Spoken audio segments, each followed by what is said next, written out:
Hello and welcome. I'm Lee Camp, joined by Eleanor Goldfield.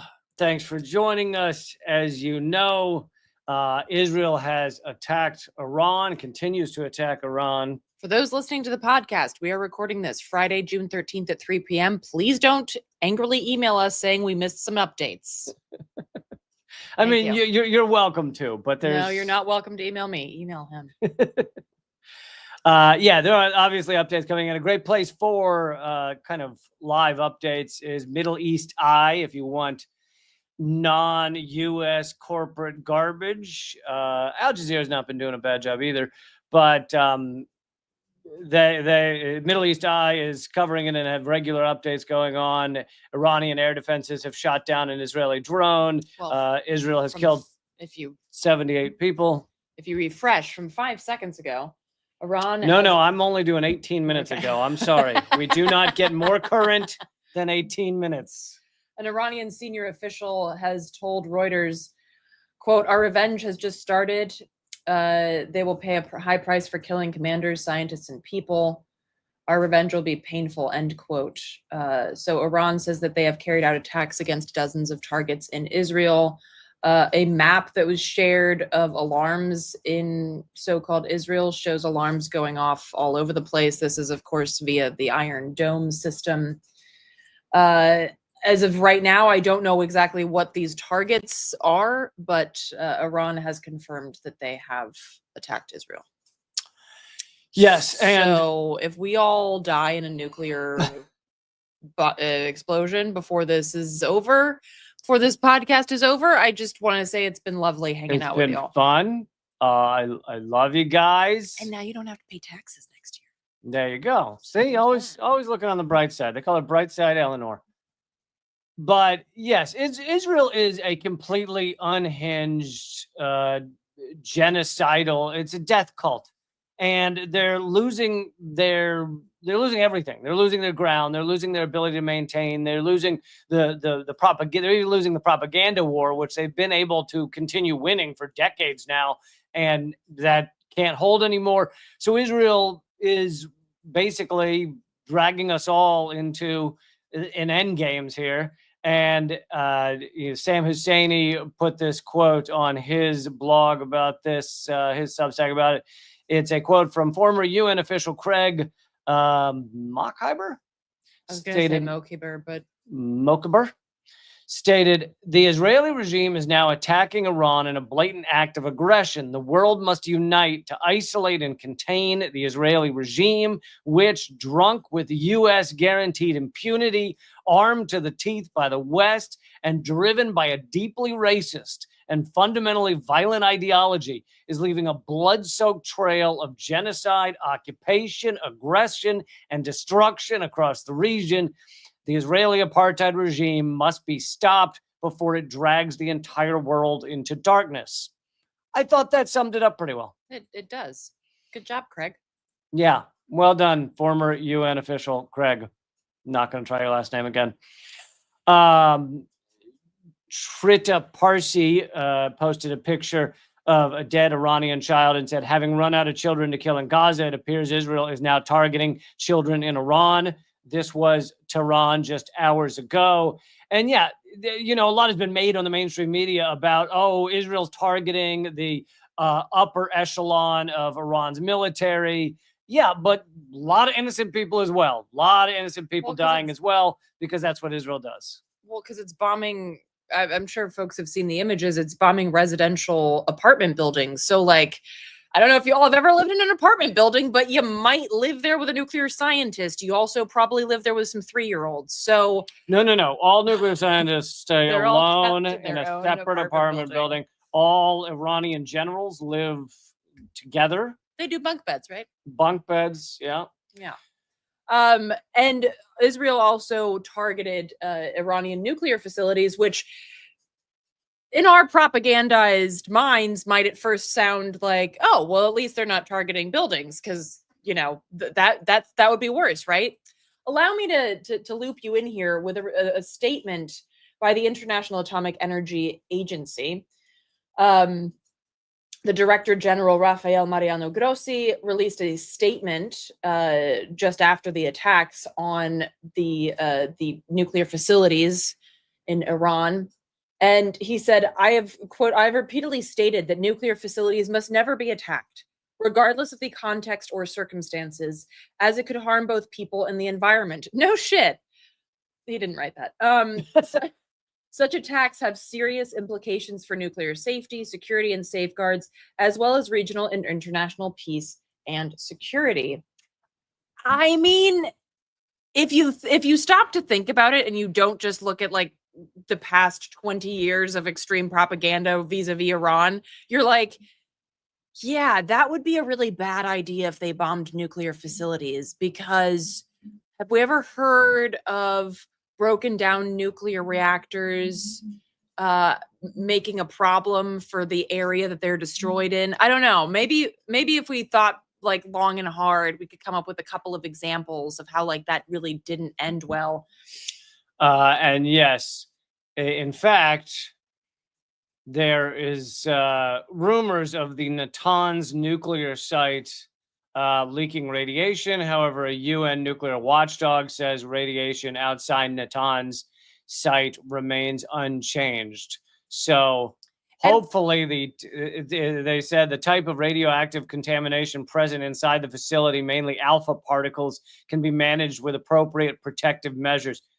Let's remember that nuclear radiation leaks can destroy an entire area for like 10,000 years. And not only that, but nuclear radiation doesn't give a shit about borders. So I don't know if y'all remember after Fukushima went down, I was living in LA at the time, and there were several alarms and basically like people saying like, don't go in the water because the radiation that seeped out in the Pacific from Japan is going to reach the shores of LA all across the California shoreline. So don't go swimming, don't eat fish. That like, nuclear radiation isn't like, oh, we're just supposed to stay in Iran. Okay, that's cool. We'll do that. We'll make sure that we only do that. But if there's someone has has someone told them where told the nuclear radiation where the border is? Does Netanyahu not have a little, he really likes the visual aids. Does he not have like a visual aid of where the nuclear radiation is allowed to go? It's allowed to go. Otherwise Exactly. they'll bomb it. Exactly. Well, I think if you just let it know, I think it's really more of an information problem than anything else.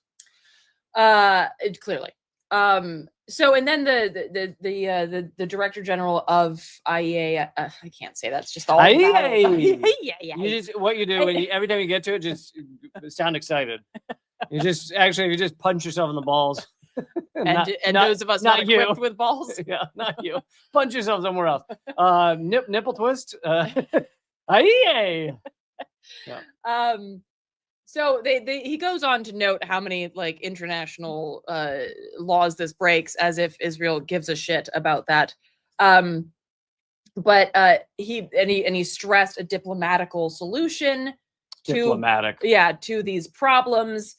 And he's trying to sound diplomatic, right? But what he's really, I mean, and he does say that obviously the bombing of these nuclear facilities was not okay, but he doesn't go so far as to say like Israel just needs to be shut down, because clearly if like they're just bombing indiscriminately. It's a rogue fucking state. Yeah. So it's like you have to shut this shit down. That's the only way that we are going to survive, because literally and there's a little bit of an issue that I have with the language about like Israel dragging us into war, because it makes it sound like we're I said that earlier. Because it makes it sound like Uncle Sam is like, no, I couldn't possibly. I wouldn't want to. I don't. Okay, fine. No, it's our fucking weapons and that they're using. And in the title, I put Israel bombs Iran with U.S. weapons. Right. And so every single military engagement, if you will, that the U.S. has entered into since its founding has been done on purpose, right? Nobody can drag the United States into anything, okay? The United States drags other people into shit all the time, but like Germany collapsing now economically because of Ukraine. Will say the current government is anti-drag. I will say that. So So I don't like using that language because it suggests that the U.S. is actually looking for peace. And, Trump kept saying during his during the campaign that he was going to be the peace president, which is, I mean, it would be hilarious if it weren't actually just so dark. Dude, it's so amazing for him to say he's the peace president, and he's given a thumbs up to genocide, Yes. to bombing Iran, to it's just a long list. He gave the Pentagon carte blanche to just try and blow up Yemen as much as they could, and after 30 days they gave up because they were losing. But yeah, that's the peace president right there. Yeah. So yeah, no one's dragging the U.S. into war. The U.S. has been long pushing. A lot of people have been pushing for war. John Bolton wrote an op-ed for, I can't remember if it was the New York Times or Washington Post. That guy's been cheering for war for years. But he said in order to stop Iran's bomb Iran, like literally that was the title of his op-ed. McCain was singing "Bomb Iran." Remember that? So this is not a dragging into, and at the same time, the reason that we haven't already done this is because so many military experts that are also pro-war, so they're not exactly like Abby Hoffman over here, like very pro-war. Am I Abby Hoffman? I was pointing. Yeah. Well, I'll like take a radical Jewish dude, whatever. I'll take it. So these are like pro-war people have said like we should not go to war with Iran because it will not end well for us. Iran is not Iraq. Okay. And so the reason that we haven't gone to war with Iran is because there are so many war hawks that are like, I don't think this will end well, which it won't. So this is very, very scary because obviously, as we've seen, you don't wait for someone with genocidal intent to stop. They have to be stopped. That's true of Israel. That's true of, Aliyev in Azerbaijan. Like wherever we look in the world, when somebody has genocidal intent, at no point do they go, you know what, I'm done. I'm good. I'm good. I've done all of the genociding. Eyes bigger than my stomach, right? Has never happened. So not in the past, not presently. So the idea that at some point Israel will just be like, I'm good is dumb. And so the world actually has to get up off its ass and stop Israel. That's the only way out of this, because otherwise, again, we're all dead. And Iran has a lot of, we've mentioned this before. Iran has a lot of cards it can play, but clearly Israel is willing to push us to the brink, whether Iran plays those cards or not. I mean, Iran has proven they can get through the Iron Dome that people now call the Tofu Dome or something. Like they've proven they can get through that. They've proven that they can cause severe damage to Israel. And let's remember, Israel is the unhinged nuclear power in the region. Yeah. So as the U.S. and Israel and so many countries keep going, oh, we need to stop Iran from getting the bomb, it's like, well, who are the countries that have been just obliterating human beings left and right and are nuclear armed? Fucking Israel and the U.S. So the idea that like, oh no, Iran is a real threat. It's like you're committing a fucking genocide in Gaza right now, and Iran's the real threat to humanity. It's all just laughable and inside out. And let's not forget that when the United States and Trump's first foray into presidency, murdered one of their top generals, Iran was like so incredibly reserved with their response. Like if you would have killed one of the US top generals, do you think that the US would have responded with that kind of reserved response? So Iran, like whatever you think of Iran as a country, as their government, it doesn't fucking matter. Iran has responded very conservatively in the past to continued attacks, either through things like lawfare and vis-a-vis the U.S. and sanctions and all this other shit, trying to topple their regime or their government, has responded very conservatively. Now, this was a totally unprovoked attack, and they are responding. There's Middle East. I just pointed out that there's a building on fire in Tel Aviv. after Israeli defenses failed to intercept a missile. Now, let me say something about the Iron Dome, because this is the same with Trump's Gold Dome shit. Like, they're always going to fail. Because look, if they always worked, then you'd never have this danger of anybody like ever reaching a nuclear nuclear war, because you just put up your dome and be like, nah, nah, nah, nah.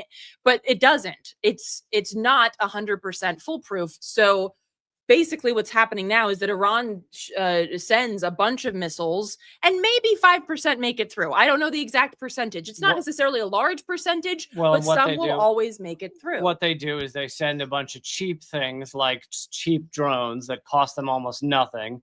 That overwhelms the so-called defense system. And then they send through the ones they actually wanted to get through, which are the hypersonic missiles. And last time this happened, when Iran, when Israel bombed their consulate and murdered some top generals, Iran sent 300 projectiles at Israel's dome, and something like 80% did not get through. But which 80% was it? Oh, it was all the incredibly cheap drones that were meaningless to them. And what got through? All the hypersonic missiles they wanted to get through. So, yeah. And, we haven't talked yet about Netanyahu's real reasons for this. There's a few that are involved. One is Netanyahu did not want, it seemed increasingly like Trump might come to some kind of deal with Iran, and Netanyahu did not want that, because if there's a deal with Iran, then there's no war, whatever that deal may be. And so Netanyahu did not want that. And so Netanyahu has to create a larger war in order to stop that discussion. Now, America is claiming we didn't have anything to do with this, and we're still going to have those meetings with Iran. But I think this is increasingly seeming like it will sink those negotiations. So that's part of it. Another part is that Israel is collapsing. I've gone through all of the long list of evidence that Israel is collapsing in a variety of ways, economically, propaganda-wise, the amount of munitions they have to continue their genocide, the number of IDF that are refusing to show up. They claim it's around 20%, but it's likely many people say around 40% are not showing up to perpetrate the genocide. So many things are going on, and Israel's having a real tough time. Hundreds of thousands of businesses have gone bankrupt. There's zero tourists. Most Israeli Jews have dual citizenship, so many are leaving. And so they're leaving their ancestral homeland. Ancestral homeland. No. And so what does Israel do if you're a sociopath or a psychopath and your back's against the wall? Netanyahu will go to jail if he's ever not in office, and just keep the wars coming. That's what you do. Yeah, I mean, you're in for a penny, in for a pound. Again, it's like, this is why, like, those with genocidal intent don't stop, because they're like, well, I did all this shit and nobody seems to care, so I'm just going to keep rolling. And this is exactly what he's doing. I mean, this is, legal scholars have pointed out that Israel's attacks on Iran are war crimes, or they're crimes of aggression. So they're committing a genocide. Do you think they give a shit about it? I mean, it's like when you go to a store and you've already bought a $2,000 suit, and they're like, would you like a $200 tie? And you're like, well, I already bought the $2,000 suit. Why not? Why not add a crime of aggression on top of all the horrific shit, all of the remarkable sadistic war crimes that Israel's responsible for? It doesn't really matter. The worldview, the perspective that these psychopaths have is to be kings of a graveyard. And they are manifesting that, again, not because the U.S. is being dragged in, but because the U.S. is facilitating this. And so the U.S. is fully complicit and helping out with this plan of becoming kings of a graveyard. It's very like Christo-fascist end days dystopia bullshit. And you mentioned earlier about all the times Netanyahu has threatened that Iran is going to have the nuclear weapons any minute now. And the most famous ones, when he stood up in front of the UN with the Wile E. Coyote bomb drawn on a piece of paper, and he said the red line is here. And here's a list. 92, he said Iran has 3 to 5 years till nuclear capability. 93, Iran pursuing nuclear weapons, close to capability. 95, 3 to 5 years. 96, Iran's nuclear acquisition could be catastrophic. 2003, Iran's nuclear program, global threat. 2004, Iran aggressively pursuing nuclear weapons. And then it lists the predicted time frame. Almost all of these say 1 to 2 years. It's been 1 to 2 years since Every time it's 92. 1 to 2 years. 2005, Iran's nuclear mission must be stopped. 2006, 1 to 3 years. 2007, 1 to 2 years. 2008, 1 year. 2009, 1 to 2 years. 2010, 1 year. 2011, 1 to 2 years. 2012, 6 to 12 months. Oh, he went down to months. Nice. Iran, 2013. Just change it up, 2013, 1 year. 2021, months to a year. 2022, weeks to months. Oh, he's down to weeks. 2023, months. 2024, weeks to months. 2025, he got down to days to weeks. Days to weeks. They'll have nuclear weapons. Thank you, James, for supporting the show. I really appreciate it. And here's the thing, like, we can have the conversation about nuclear weapons, which should not exist. Like, everybody should get rid of them. And also, per capita, Israel has the most nuclear warheads of any country on the planet, and they're the ones committing genocide. So, like, let's contextualize this issue, shall we? Everyone's shitting themselves about Iran, but seems totally fine with the genocidal maniacs over here having more nuclear warheads per capita than anybody else. Riddle me that. Yeah. So we'll see where this goes from here, but again, we are recording this Friday, June 13th at 3:21 p.m. So don't come at me with some shit that I didn't give the updates. Did something happen last week or the week before? No, this happens with Project Censored sometimes, because sometimes we record these we record the interviews like a couple weeks. Why don't you know what's happening? And then we'll get like angry emails like, excuse me, you missed this little update that happened. And I'm like, look, time is a thing and I exist in it, unfortunately. I've tried not to. I've tried not to. I've tried a variety of things. Okay, so so as not to get not to have the whole hour devoted to Israel and Iran and Gaza, we are going to go to the LA protest for a moment, and then we'll come back to more updates on Gaza in a few minutes. So, by the way, everyone, please click thumbs up, click share, click subscribe. Even if you're already currently subscribed, click the caret thingy next to that and see if it says all notifications, because often they will de-notify you or whatever, take you off the list. So please check that as well. All right, let's keep going. So I want to start with the Boots Riley tweet. Nope, not that one. Yes. This was tweeted by the filmmaker and whatever. I don't know what his bio says, but the filmmaker, creative, whatever, Boots Riley, about the issue that people have with some of the tactics that have been showing up at the LA protests or the LA uprising, or however you want to frame that. I prefer uprising to protests, but we can get into that later. So what he did was he shared a polls from the 1960s, starting in 1961 to 1966, basically polls of Americans showing their perception of various tactics during the civil rights movement. Various tactics and various protests. Yeah. So, for instance, the Freedom Riders, the sit-ins. Do you approve or disapprove of what the Freedom Riders are doing? 61% disapprove. 18% had no opinion, and 22% approved. Do you think sit-ins at lunch counters, freedom buses, and other demonstrations by, I'm reading it, this is what it says, by Negroes will hurt or help the Negroes' chances of being integrated in the South? 57% said it would hurt them. Only 28% said it would help. These are, for people who don't know, those sit-ins at lunch counters were legit when Black people and their allies just sat at a lunch counter. They weren't served, obviously. They sat at a lunch counter that was for whites only.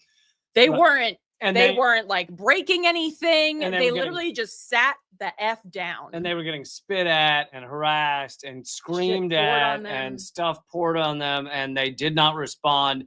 And if you look back at these, I mean, part of what makes this questionnaire so incredible, or this polling so incredible, is you look back on these and you go, yeah, we should have all been a part of that. The whole nation should have stood up for civil rights and stood up for equality in our society. And it's very similar now. It's like you have people standing up against ICE raids, against genocide. And yet if you poll the nation, What do you know? 60% say, oh, those dastardly college students shouldn't be saying Israel shouldn't commit genocide. In 1963, they asked, what are your feelings about the proposed March on Washington, the civil rights rally? 60% were unfavorable with regards to it, only 23% favorable. Now, here's a ha ha ha.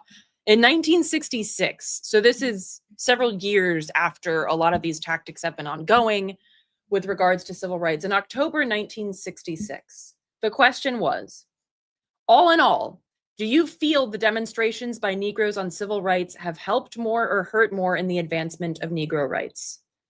85% said that they hurt.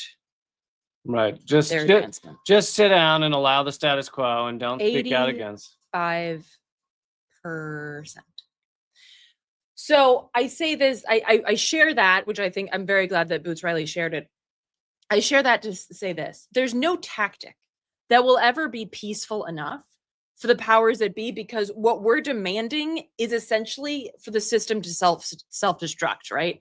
Because in order to end the oppression that is so integral to the system that it can't be reformed out of it, you actually have to destroy the system itself. And the system is never going to allow that to happen. Ergo, it will make sure that everything that you do is twisted and made to, and via their propaganda machine, via the stenographers for the State Department, is made to seem not good enough, too radical, too disruptive, whatever the hell, however, too violent, when you're picking up chairs or whatever, that this is always how it will be framed. So we are actually doing their job for them when we sit in a circular firing squad and complain about this person's using that tactic and this person's using. I don't give a shit. It's not useful. It's not appropriate. And it is self-destructive. It is not destructive towards the system. It is self-destructive to sit around here and be like, I didn't like that they threw a chair. Shut up and sit down. Okay. Our job as people who are a part of the masses is not to sit in a circular firing squad with each other. It is to continuously remind ourselves and each other who the enemy is. And the enemy is not the person next to you who's using a chair to barricade something or whatever the hell the case may be. And it's really important, once again, to point out that property destruction is not violence. People dying of curable diseases because they lack healthcare, that's violence. Children being bombed to bits with bombs that are built in this country, that is violence. People being brutalized by police, people having their families ripped apart and their children ripped from their arms at the border, that is violence. Let us not confuse the violence of the system with self-defense, and let us never confuse property destruction with violence. Thank you for coming to my TED Talk. Now, with regards to the LA uprising. Well said, though. Thank you. There's somebody on, sorry, it's on Instagram. Yeah, I don't know. Every link Eleanor sends me is Instagram. But she's been doing really great reporting. Her name is Constanza Eliana Chinea, and she has been doing good reporting. Thank you, JG. Gifted 5 Unredacted Tonight memberships. From LA. And so this was yesterday, basically. Am I clicking on this first one? The day 7 here. This was yesterday, day 7 of the military occupation. She writes that it started peacefully. People were standing there with flags and things like that. And all of a sudden, cops shot a flashbang at a protester. Several protesters hit the ground. It scared the crap out of everyone there. Before long, the police declared unlawful assembly and rushed everyone out of there. Curfew hadn't even begun. Curfew, of course, has been, they've installed a curfew. So again, like this is an update that's important for a couple of reasons. One is cops always start shit. Okay. That nobody, what is your line? Nobody shows up to a protest looking like Rambo and acts like Gandhi. Acts like Gandhi. Yeah, I had an old stand-up line that they'd show up with their flashbang grenade guns and their pepper spray and their helmets, and they'd be like, "We're just here to keep the peace." And the line was, "Nobody dresses like Rambo and acts like Gandhi." Right. So basically, the cops will always be the ones to start shit because they came out to start shit, right? And let us not forget that these this uprising began. I'm sure you've already covered this, so apologies for repeating things. But this uprising began because people were protecting their neighbors from being kidnapped and disappeared by ICE. And while I think that deportation is like a shitty concept in and of itself, I purposely use the language kidnapped and disappeared because deportation is a process.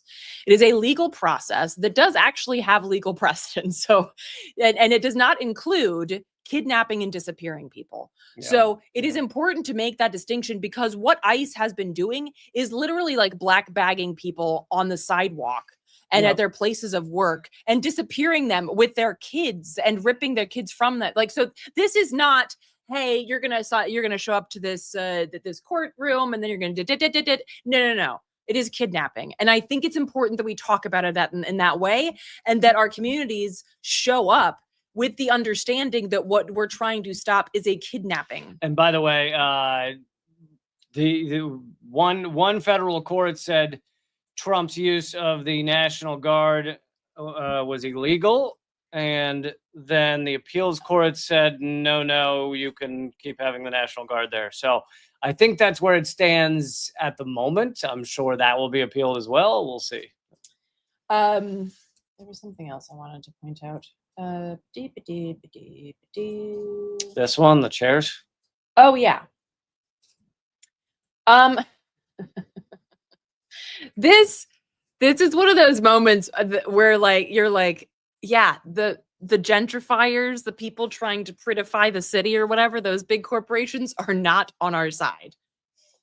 So this is a company that has apparently put these pink benches around the Grand Park in LA. Is it a company or is it just the city of LA?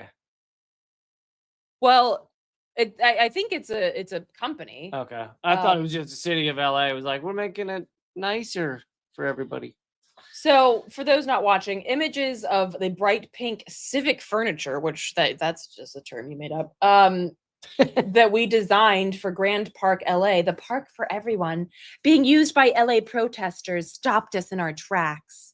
These pieces were designed to move, adapt, welcome, connect, and now protect.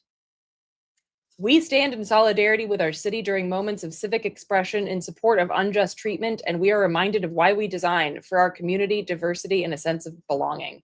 So there's a couple of things here. I'm confused as to what the hell is going on. No, so here's the thing. I mean, I get what the protesters are doing. I'm confused what this caption is supposed to mean. So I think what they're saying is that they appreciate that the benches are being used to protect the protesters from whatever they're getting sprayed by. Which makes me think is not corporate America, because corporate America would never be like, good job protecting yourself from cops. There is something that I need to point out, though. This is the critical media literacy thing behind the headline. First of all, corporate America is really, really good at reading the room. Okay. That's why Black Lives Matter is up on Amazon, right? That's why they've got rainbow flags and shit flying all over the place. No, speaking to what you're saying, Black Lives Matter was up everywhere. And then the tide in America turned against BLM. And so now they've quietly taken all those down. You don't see, candy companies putting out tweets about we support Black lives anymore. You don't see a lot of that as much. No. Okay, so somebody jumped the gun here, but the second thing is that this caption was actually written by AI. Oh, is that what it is? I was like something weird is happening because corporations aren't like protect yourselves from those goddamn cops. So yeah, and then everyone's jumping the gun. I love that you guys already know this, but the third thing is that a lot of this furniture, by the way, has what they call anti-homeless design. And wasn't there something called like anti-comfort or something? It's like probably. But so it has like basically these little like armrests that like in the middle of the bench so that you can't actually lay down on the bench. Sleep on it, yeah. Right. Yeah. And LA has a remarkable amount of unhoused people because living is damn near impossible there. The cost of living is so atrocious. So this furniture, besides the fact that I just don't like the color, but that's a personal issue. This furniture, well, they used to call that color Baker's pink because they put it in insane asylums, and then later because they thought it would be soothing, and then later they found out it like uniquely causes people to go insane. Yeah, I mean, it would cause like even if I just had that on like a section of wall, I would want to just fucking that's awful. Okay, so yeah, the first thing is that these benches were not made for everyone, right? Like regardless of what this bot was trained to say, it's clearly not, right? Otherwise you wouldn't have them designed to make sure that people couldn't sleep on them. It's meant to move, adapt, welcome, and connect, and now protect from the cops. Which is also, I mean, and this is one of those, like, again, like recognizing bots, you're like, it was meant to move. Like, also, if you've ever been in these areas, a lot of these things are like not nailed down, but they're like they're made so that you can't actually like take them. So like they know they weren't meant to move and adapt. What the fuck does that mean? What are they like? They're sentient? I mean, it's all dumb. But so that's the second thing is that like, yeah, this is total AI. The third thing is that like it seems to me that AI is now or has learned how corporate America treats these kind of the uprisings or whatever, you know, there are like Credo, for instance, had and Credo, the phone company, fine, you could say what you will, but they're like a very liberal business. They sent me an email saying like, hey, if you've got any summer travels coming up, here's what you should do to keep yourself safe at the border.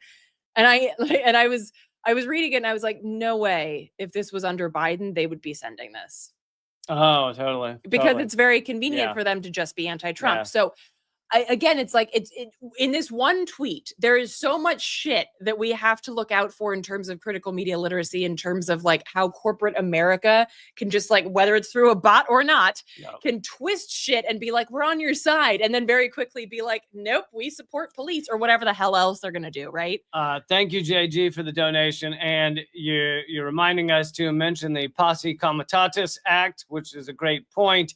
That restricts, it's U.S. federal law that restricts the use of the Army and Air Force for domestic law enforcement purposes. Mm-hmm. So that should make what Trump's doing, sending both the National Guard and the Marines to a state that has not requested them, it should make it illegal. However, there's also the Insurrection Act, which he has not used yet for this specific moment, to like override which would override that. But in order to do that, you have to say it is an invasion. So I don't know, grabbing up a Hispanic dude and ripping him from his family, from grabbing him up at a Home Depot and black bagging it, doesn't quite seem like an invasion. I don't know that would really. I mean, apply. I do feel like ICE is invading neighborhoods, but unfortunately, it wouldn't be turned against them. The other thing, which you probably already covered, which is that the Marines and the National Guard can't actually arrest anyone. So they're literally just there to protect and defend, to protect and serve the businesses,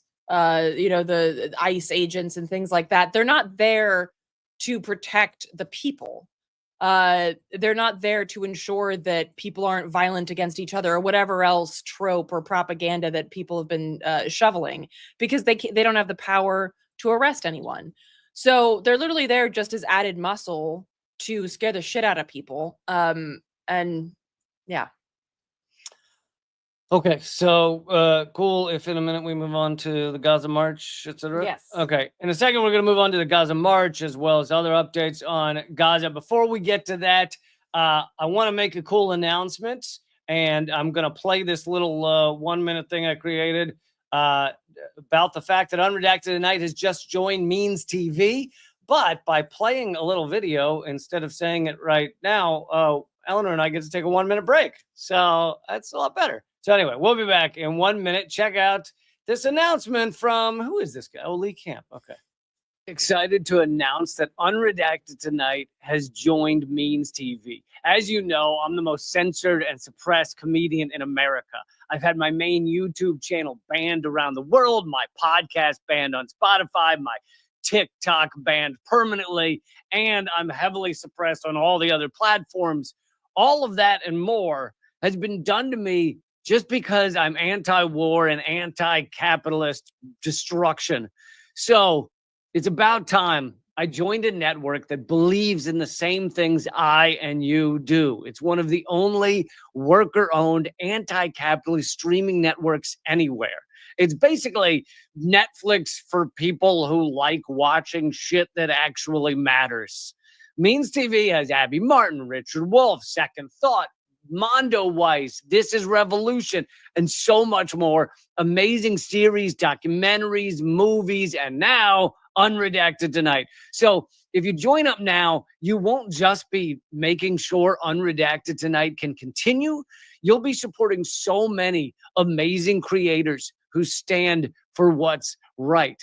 Just go to means.tv and click sign up now for a free 7-day trial. Then use the promo code Lee, my name, to get 20% off the entire year. That's just promo code LEE.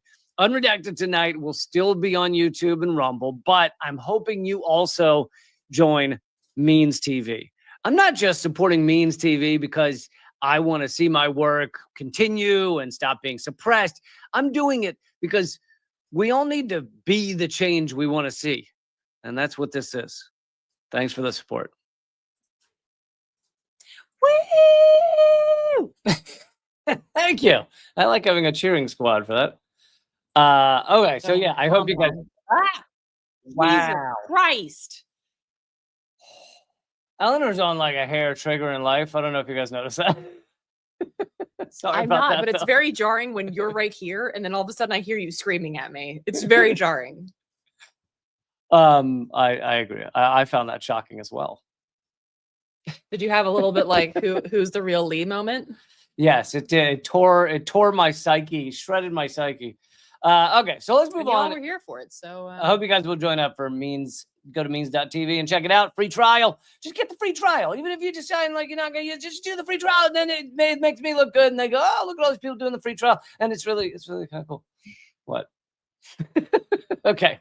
So let's get on to the Gaza march as well as other updates about Gaza and the blackout, etc. But here we go.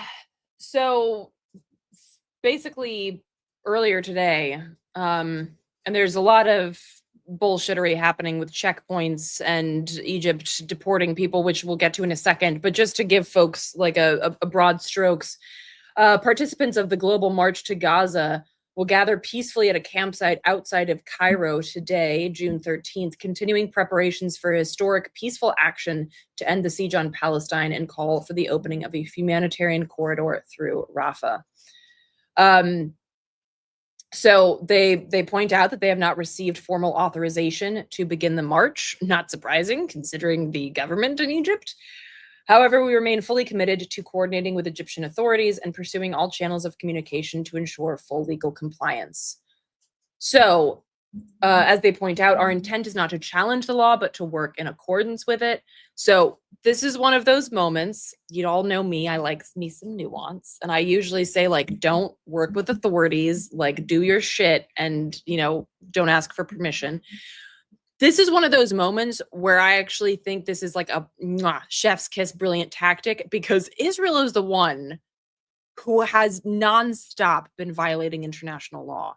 So for activists to actually be going, like to go to the border of Gaza and to say, like, we're doing things by the book, we're doing things by law, and law states here, let's show it, kind of like the Black Panthers did, like, look, the law says I can do this.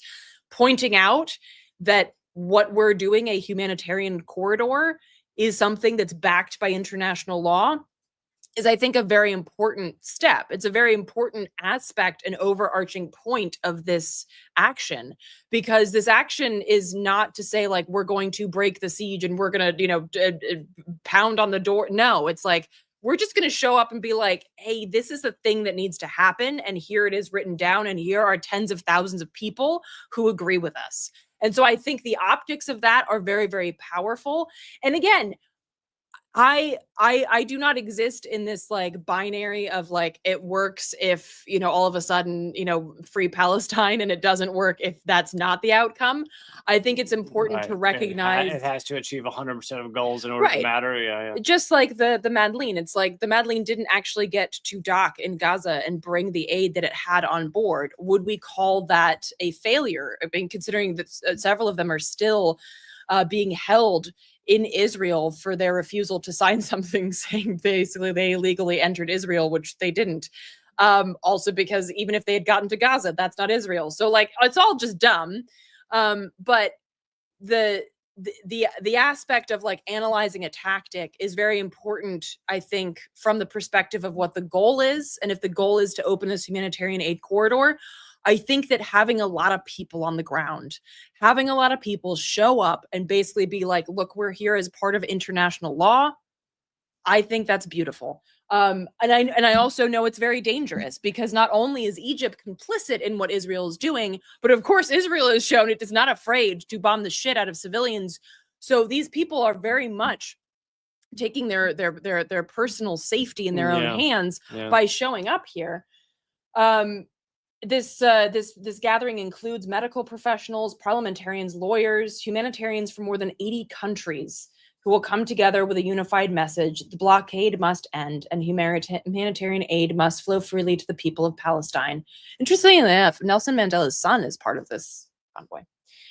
And he's given some updates on this march. He's actually a Mandela effect. He doesn't exist. 12 people got that joke, and I stand by it. And I'm proud. Fair enough. So basically there have been some issues. People have been detained at the border with or checkpoints in Cairo. Hold on. I'm just trying to find it. Well, I can't find it at the moment, but they're talk amongst yourselves. Well, I will show slides amongst ourselves. Yes, a Cairo checkpoint has basically has basically stopped people from entering, and it's quite clear that the Egyptian government is doing this on behalf of Israel. And even before today, even before this video came out from today, you can click on this one if you want. It's this one right here, and this one. And they're taking three. Go back to click here. Yeah, and then go to this one. Dress person. Nope.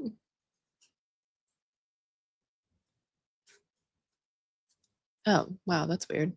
There, 3 checkpoints outside of Cairo. Passports. They're taking people.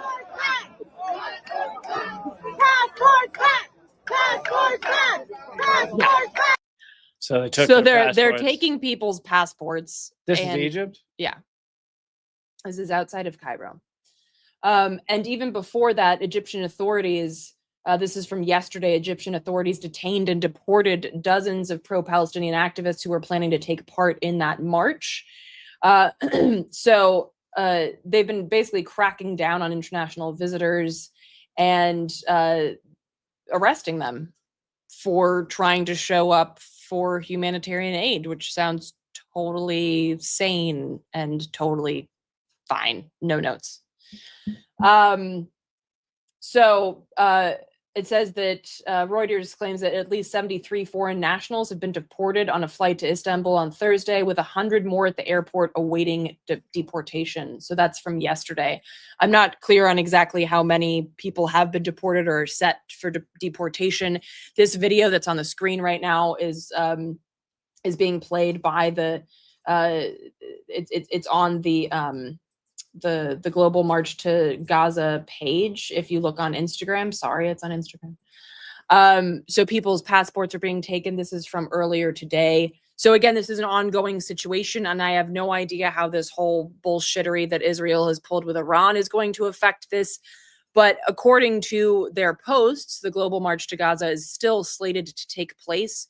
Their plan is by Sunday to be basically outside of the Rafah border in Egypt. So keep your eye on Global March to Gaza. They're also asking people to call embassies, as much as that'll do anything, because we saw with the flotilla how much these countries care about their nationals who are then kidnapped by Israel. The Swedish foreign minister had a totally atrocious response with regard to Greta's kidnapping by the IDF. So She means Greta. that's not how you say that. Okay. But speaking of the activists involved with the Madeleine and the flotilla, Israel is now, this is from a French outlet, Israel to expel the French Freedom Flotilla activists. She's already in Paris. Member of parliament was held in solitary confinement for, I believe, 2 days. And of course, solitary confinement is considered a form of torture. Yes, and she actually released a statement because there was video of her showing up in Paris, and like the whole train station was just like agog with people welcoming her back. But she had a response.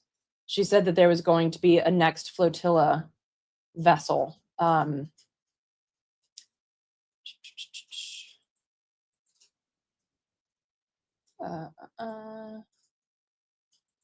Sorry, I can't remember, but she basically said like she's not afraid of them, and that they're going to do this again. So yeah, I mean, she's already clearly impressive. I've spoken on previous live streams about the courage of these people, because they had to think there was a very high likelihood that Israel would either literally murder them like they did on the flotilla 10 years ago, or bomb them like they did on the flotilla a month ago. So these people had to think the percentage of that, odds of that happening, fairly high.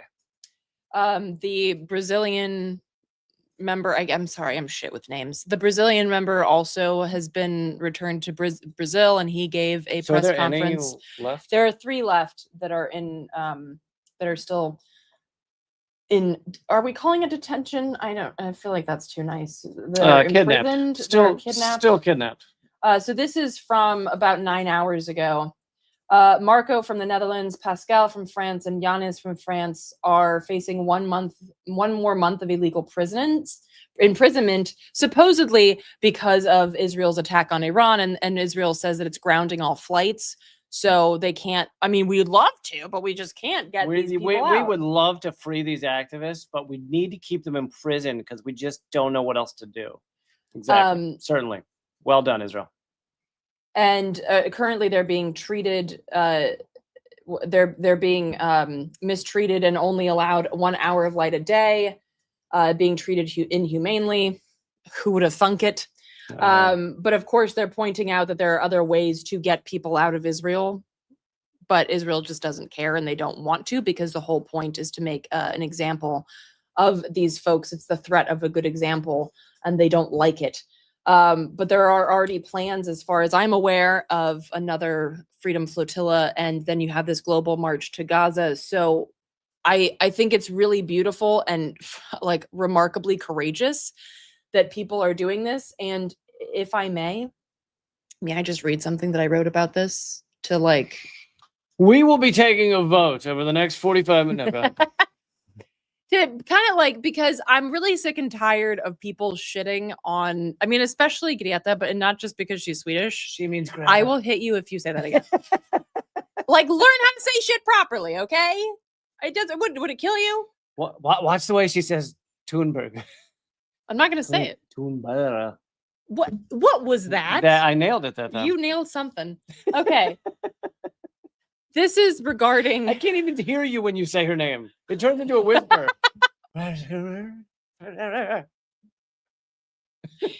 You're so American sometimes. Okay. So I write that the Madly, and this is on my Substack if you want to check it out, eleanorgoldfield.substack.com. Eleanor Goldfield. Oh, you already did it. Go. Thank you. I broke your brain saying her name correctly. The Madeleine and her international crew is obviously a threat to Israel, and we don't need to go through those reasons.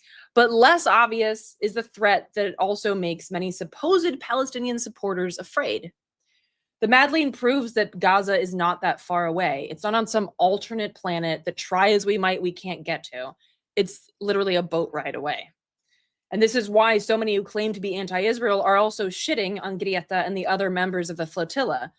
They want to be comfortable in the myth that there's really nothing that can be done, that we have to watch in a paralyzed horror because clearly the victims are unreachable. Instead of considering tactics that see Gaza as entirely reachable, it is less scary to do the opposite and to deride those who place it within the confines of our place in the world. Not all of us can board a ship, but all of us can support those who do and think and act in ways that do not further dehumanize the Palestinians by placing them outside the world we live in. So I can't get on this ship, right? A lot of people can't, but don't shit on them because it makes you feel better. And I get it. Like, it is scary. And it is also necessary to recognize, like, there are things that we can do, if nothing else, support those who are doing really courageous shit. And don't again, like, enough with these circular firing squads, y'all. Like, it's so dumb. It doesn't help. Okay, nobody gets extra extra for being the most radical and in if you're in their trashing armchairs. and if you're trashing those who are criticizing any aspect of the empire, then you're just doing the work of the empire. You're just licking the ass of the most powerful people in the world. It doesn't matter what like, rarely does it matter what your criticism is. If you have decided to go after someone who is criticizing an important aspect of the U.S. empire and the destruction, U.S. Israel empire, and the destruction we cause around the world, then you're just licking the ass of the richest, most powerful people in the world. Congrats. That's real risky of you. It's real courageous of you to come out in support of the most powerful empire the world has ever seen. But so ballsy of you. Yeah. So it's like, let's accept that Gaza exists in the same spaces that we live in, that we occupy. It's on the same timeline. It's in the same world. And that sucks. And it's horrifying. And also, we can, at the very least, we can support the people doing something to actually change the lived experiences of the people there. So just saying, not everyone can do everything, and a lot of people can't do a lot, but everyone can do something. Okay, before we wrap up, though, I want to mention the blackout in Gaza, because we have not discussed that yet. There's been a full internet blackout of Gaza. It's over 2 days now, and it may be for a long time. And it means that the little contact we had with Gaza, which we were getting a lot of this genocide live streamed on our computers and phones, well, Israel has now managed to cut almost all of that out. And there's very little contact recently. This is from Reuters saying, UN says full internet blackout in Gaza has paralyzed aid operations. Oh, you think? Lifelines to emergency services, humanitarian coordination, and critical information for civilians have all been cut. There's a full internet blackout and mobile networks are barely functioning. And if Israel was willing to create a genocide that all of us could see, what do you think they're doing now that the lights are out, now that we can't see what's going on? On my Instagram, I'm sorry, it's Instagram, I shared a beautiful and horrific poem by someone in Gaza who talked about what you just said, Lee, about what's happening with when the lights are off, so to speak. And I also just wanted to let people know about an organization called Connecting Humanity, which allows people to donate an eSIM, because it's an electronic SIM card. And apparently only people with eSIMs now in Gaza can actually reach the outside world. So go to Connecting Humanity on Instagram, and they can walk you through how to donate an eSIM to people in Gaza. They're the ones who make sure that it gets to the right people. So that's something that you can do to actually allow people to access the outside world, not least of all journalists, medical personnel, etc. Yeah. So let's hope that blackout ends soon, but just one of the many war crimes Israel commits on a daily basis. Okay, let's see. I have a new Unredacted Tonight. I will play a 1-minute clip of that in just a second. If you haven't already seen it, please tell them about your awesome podcasts. So Project Censored is up wherever you listen to podcasts. It's also up at projectcensored.org. There's some great episodes up there. You can follow my Substack, eleanorgoldfield.substack.com. This is actually the last live stream that I'll be doing with y'all for quite a while. So I'm not like, I'm not, like going off grid and living as Robinson Crusoe or anything. But I will not be here in this bunker that Lee has constructed for the end days. So I'll see you when I see you. But yeah, and I also will have a limited schedule through July, but I'll update you more about that soon. So I won't do it right now. Sorry, trying to figure this out. But yeah, okay, so we're going to wrap up this in just a few minutes. I'm going to play a minute of the Unredacted Tonight episode that has just come out. For those of you who haven't seen it, I hope you will check it out. leecamp.com/unredacted will take you straight to the playlist. leecamp.com/unredacted.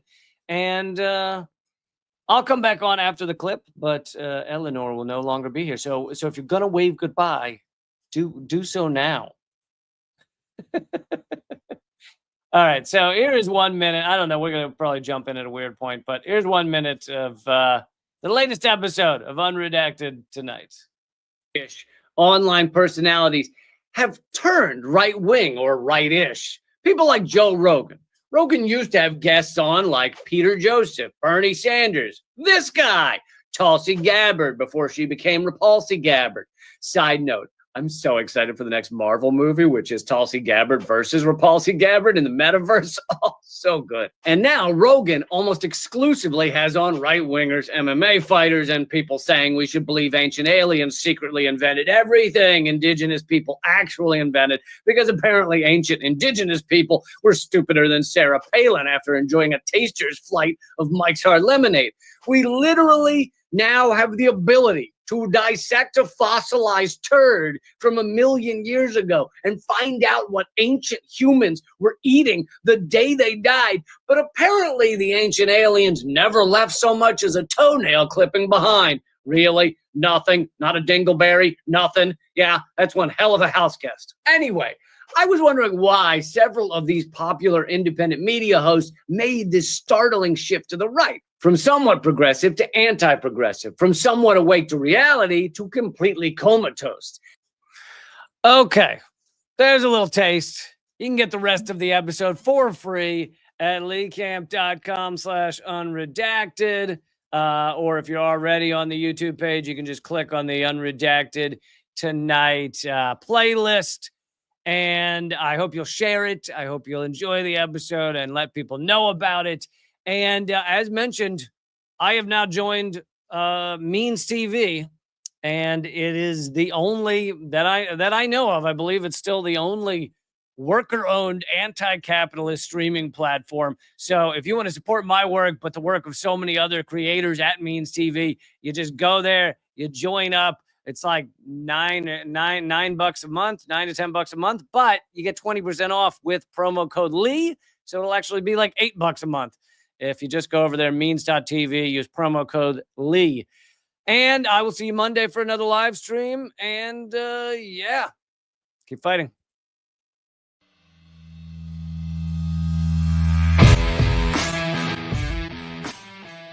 Well, brother, I salute you, though, man. You're one of the few that bring together this tremendous artistic talent and still be in such deep solidarity with oppressed people.